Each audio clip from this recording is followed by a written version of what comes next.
Que tal, saudos? O cartel do Entroido de Pontevedra ven con polémica, pero non polo seu irreverente contido. O Concello di que cumpre coa lei de contratos ante as críticas do Partido Popular. Ampliamos de contado. Isto é Pontevedras 10. Comezamos.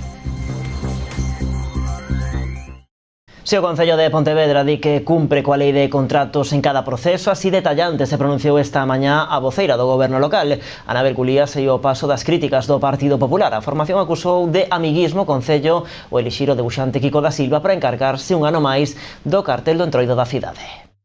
Nova polémica pola autoría do cartel pro Entroido de Pontevedra. Hai uns días o Concello presentaba a imaxe que terá esta festa no 2020, que volve a estar asinada polo debuxante Quico da Silva. O Partido Popular acusou o Executivo de amiguismo por esta elección, asegurando que o Concello utiliza a figura de contratos menores e a adxudicación a dedo para que o artista deseñe o cartel. Hoxe a voceira do Goberno respondía a estas acusacións. Pois nós temos que dicir que este Concello cumpre escrupulosamente a lei de contratos. Os populares recordaron ademais que da Silva ocupou o número 4 nas listas do BNG ao Congreso dos Deputados. Segundo aseguran, o Grupo Nacionalista paga 4.400 euros pola obra axustando as contías para non ter a obriga de publicitar o contrato e poder concedelo de xeito arbitrario. E o cumple no caso do cartel do Entroido, de un prestixioso e recoñecido ilustrador como Quico da Silva, como no caso das revisións médicas que casualmente se lle asignan ao Centro Médico Domínguez. Polo tanto, totalmente unha tranquilidade enorme. Reiterar que cumplimos sempre, non habitualmente, a lei de contratos. Gulías insistiu en que o Concello cumpre sempre coa lei de contratos, sen basear as súas decisións en simpatías políticas. Nós non vamos mirando quen simpatiza con que organización política para asignar traballos.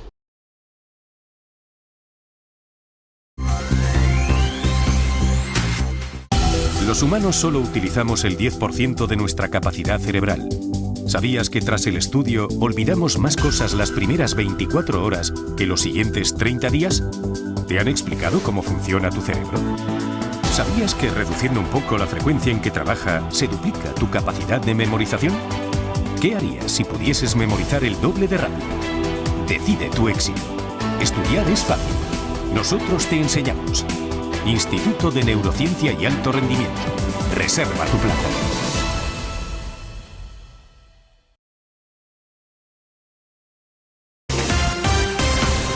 O Concello de Pontevedra ordena obras de emerxencia no edificio dos soportais da ferrería que tivo que ser acordoado por desprendementos. Os traballos terán un custo de 5.500 euros que despois se facturarán aos propietarios do inmoble. O Corpo dos Bombeiros Municipais e a Policía Local retiran as madeiras que caeron porque se apreciaba un risco de caída sobre os viandantes, polo tanto que se procedeu a facer foi acordonar a zona para impedir o paso e a contratación da reparación, neste caso por 5.503,01 euros, e a empresa é ACEBI, vale? Actividades de Construcción, Edificación e Viales. A actuación parte dun informe realizado polos bombeiros e a Policía Local que acudiron ao lugar tras o desprendemento para retirar os elementos de madeira da fachada que caeran. Xa na zona comprobaron que outras zonas tamén corrían o risco de caer. Dende o Servizo de Urbanismo contactarán cos titulares do inmoble que dende hai anos conta con licencia para a súa rehabilitación. Así as cousas, estas obras nunca comezaron. En 2022, todas as vivendas da parroquia pontevedresa de Bora terán saneamento e abastecemento. O Concello vende poñer en marcha 3 proxectos para completar a rede dos dous servizos que se inclúe no novo marco do novo contrato da auga. Supera un investimento de case 7,5 millóns de euros, con preto de 50.000 por vivenda. No caso do abastecemento, coa execución de ambos proxectos, máis de 380 vivendas quedarán conectadas á rede municipal de auga potable. Pola súa banda, a ampliación do saneamento da parroquia conta cun orzamento de case 2.700.000 euros, ten un prazo de execución de 19 meses e está proxectada para as 158 vivendas que a toda agora non contaban con este servizo. Máis actualidade, a conselleira de Educación visitou este mediodía o centro que Amenceras Pace ten en Lourizán. Carme Pomar destacou o valor do traballo deste tipo de asociacións que se dirixen en gran parte a conseguir unha escola inclusiva.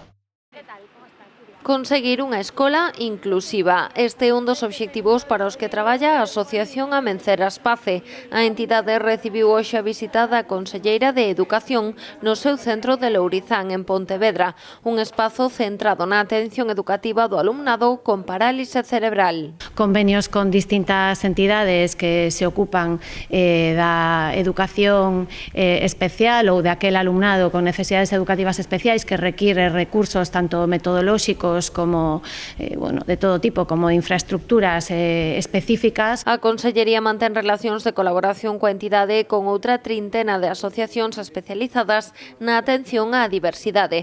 Neste marco, o persoal de Amencer pode colaborar cos centros educativos en cuestións como o asesoramento na atención educativa ao alumnado con parálise cerebral ou a formación e información que requiren os centros. Tamén con aqueles usuarios que están noutros centros educativos, pero que teñen este centro como referencia, porque son nenos e nenas que teñen algún tipo de discapacidade, neste caso motórica ou semellante, e que a pesares de estar en outros centros educativos requiren desta orientación específica e de profesionais que saben exactamente cales son as demandas e cales son as necesidades deste alumnado. Inclusión á inversa entre Colesando ao Xogo ou Ponte no meu lugar son algunhas das iniciativas que ten en funcionamento a Amenceras Pace na procura de conseguir unha escola inclusiva. Este convenio o que ven a completar, como moi ben decía a conselleira, os concertos educativos que xa temos, porque estamos a desenrolar dende o propio centro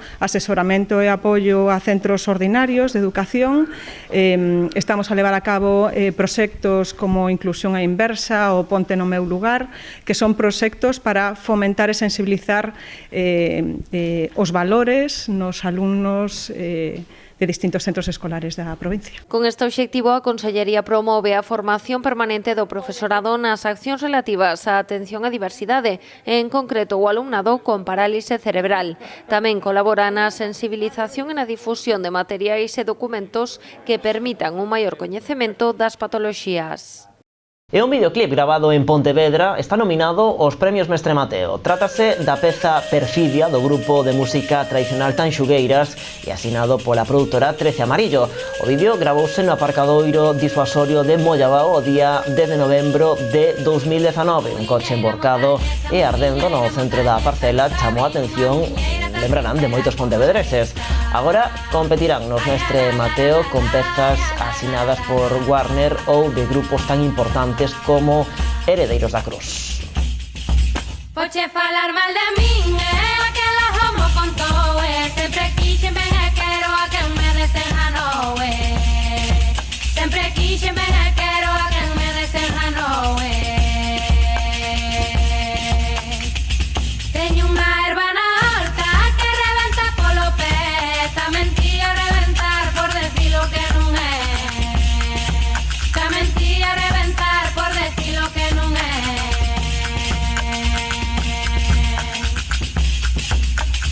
Ay la la la la la, ay la la la la la, ay la la la la la, ay la la la la la, ay la la la la la, ay la la la la la.